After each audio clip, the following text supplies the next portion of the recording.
All right, welcome to Accena SWPPP Services Inspector Training. I'm your host, Hank Tolman, and this is part 1, Site Setup and Navigating ComplianceGO. All right, so first we're going to take a look at your site on ComplianceGO. You should have all of your sites listed when you log in on ComplianceGO, so make sure you navigate to the correct site, correct project in ComplianceGO. Let's go through the ComplianceGO page real quick. First of all, you're going to see up at the top the last 24 hours precipitation. Obviously, you know if that is over 0.5 inches in Utah, 0.25 inches in Idaho and Nevada, that you will be needing to do an additional inspection or adding a rain event, a weather event to your inspection. We'll talk about that when we get down to that point. Next, you have the next 48 hours forecast. We don't do pre-weather events, even though you might get that in your email. So you can just kind of take a look at that to see what the chances of rain are going to be in the next 48 hours. All right, going up through the next fields here, we have notification recipients. Notification recipients is where you can add people to receive your inspection report. So if you're on site and the site superintendent has changed or someone else for that site wants to receive the inspection reports, you can add them in notification recipients. So if I click into notification recipients, I can add a recipient and then put in their email address. And then I can select what it is they want to receive. For the most part, what we're going to be sending them is the action log and the inspection report with action items. Okay. Most of the other stuff we don't need to worry about. That will be for you or that will be for somebody else on site. But if we're sending the inspection report to someone, you'll want to select the action log and the inspection report with action items, the first two of those. All right, next up we have the site maps. Okay, so we're going to get into, in part 3, we're going to get into the site maps and going over the site maps, but under documentation, that's where you're going to find the site maps. And then under that also we have the site permits. Site permits is where you're going to go in to check and make sure that the NOI permit has been filed for your site. Okay, you can look in there and you can see when it expires. You can see that the permit has been updated. If there is no permit in that, or if there is, or if the permit is coming up, getting ready to be expired or has expired, then we'll need to note that in the inspection report. Next up is the documents, and the documents section is where we're going to find the SWPPP. Very important for us to be able to locate the SWPPP. Because the SWPPP is what's going to explain to us what's supposed to be on site. Okay. Under documents, you will see several different sections. What we're concerned about here is the SWPPP section. Inside the SWPPP section, you're going to find the authorization to discharge. That's what ATD means. The authorization to discharge is part of the NOI permit. Then you're going to find an amendment log, probably. It may not have anything in it, depending on the where you're at in the inspection cycle. Then you're going to find the delegation and certification pages. So the delegation and certification pages are also part of your inspection report, and this is where you're going to see if those delegation and certification pages have been signed and uploaded. So if you see a document in your site documents that says delegation and certification signed, that means that the correct party has signed the delegation certification pages and they've been uploaded here. So that's what we're going to be checking for in the inspection report. You'll also find another copy of the NOI permit here, and then you'll find the SWPPP. So the SWPPP document is what outlines what it is that we're supposed to be seeing on site, okay? And we'll talk about the SWPPP document more as we go through the inspection. All right, next up are the logs. Occasionally we will use the logs, and we'll do some ongoing training on the logs as those are needed. Okay, next you're going to see the list of reports. You can see the action log report, the site activity report, and several other reports. Your 7-day forecast, you can see your inspection, your old inspection reports, or if the city has done any inspections, you can see the inspection reports there if the city uses ComplianceGO. And you can see your map history report here. Okay, what I want to highlight here is the site activity report. The site activity report is going to tell you, sometimes you'll get a notification that you need to do a weather event. ComplianceGO checks every 6 hours, and what we're concerned about is more than ½ an inch in a 24-hour period.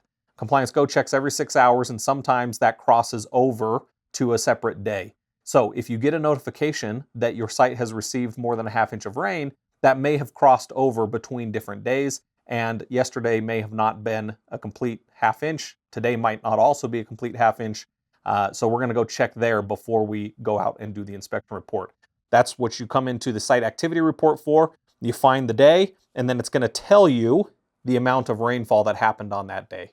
So if ComplianceGO sends you an email and says you have reached more than a half inch of rain, you need to go do an inspection report, come into ComplianceGO and check yesterday and make sure that that number also says over a half an inch.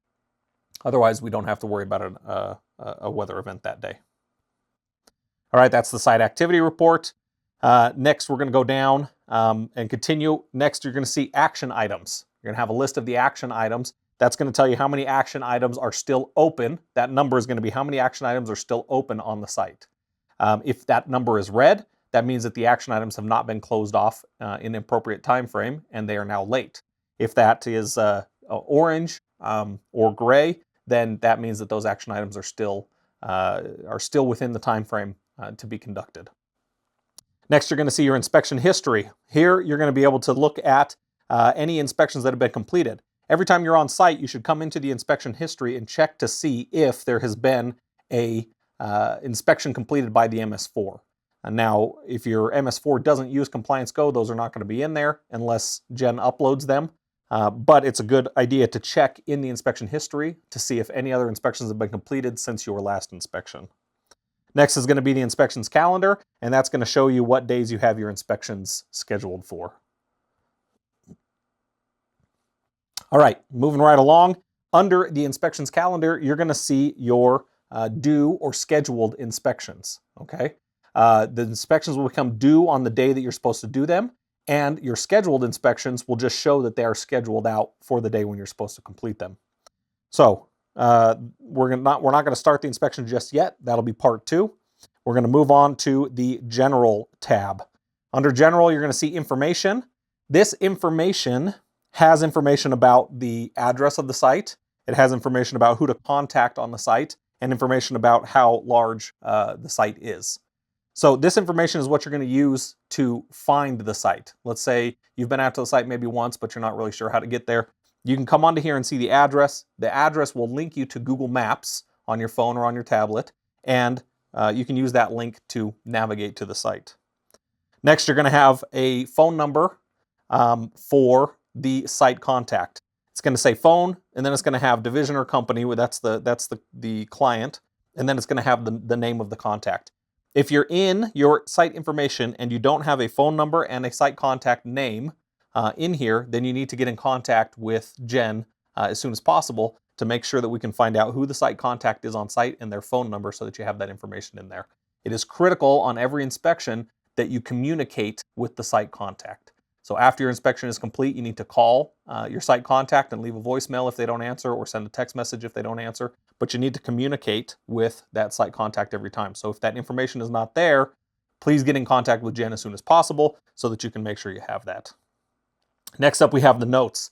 In the notes section, this is where you're going to highlight anything that happens on the site that is outside of the normal inspection procedure. Something like they're going to be pausing inspections for winter weather and they'll resume in February. Something like that we would put in a site note. If the site contact changes, we want to put that into a site note until Jen has time to update that site contact information area. So to start off, you would add that as a site note, and then you would contact Jen and let her know. But that way, in case Jen doesn't get to it before your next inspection, you have the correct site contact information in there. Other things you'll find in the site notes, if we installed the BMPs, the controls on the site, and if we are maintaining those, that information will be in the site notes. So check your site notes before you start your inspection to make sure you know who it is that's responsible for installing and maintaining the BMPs. If it's us, then that information will be in the site notes. All right, final thing here in the site page on ComplianceGO is the view only information.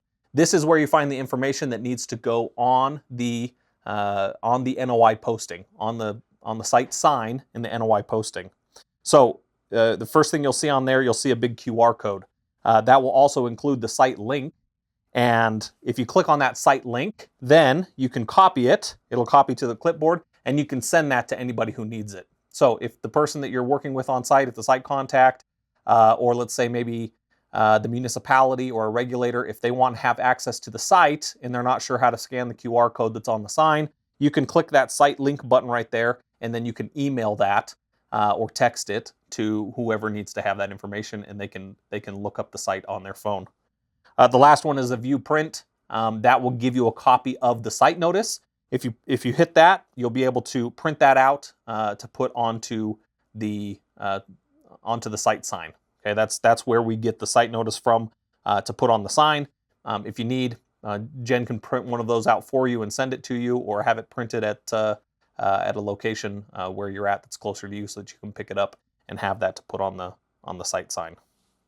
Okay, so that is an overview of the site page of all of the things that you're going to be seeing in ComplianceGO. Become familiar with that site page as you're going out to do your inspections, because that is going to help you navigate through and get everything done quickly and appropriately. All right, we'll see you in part 2.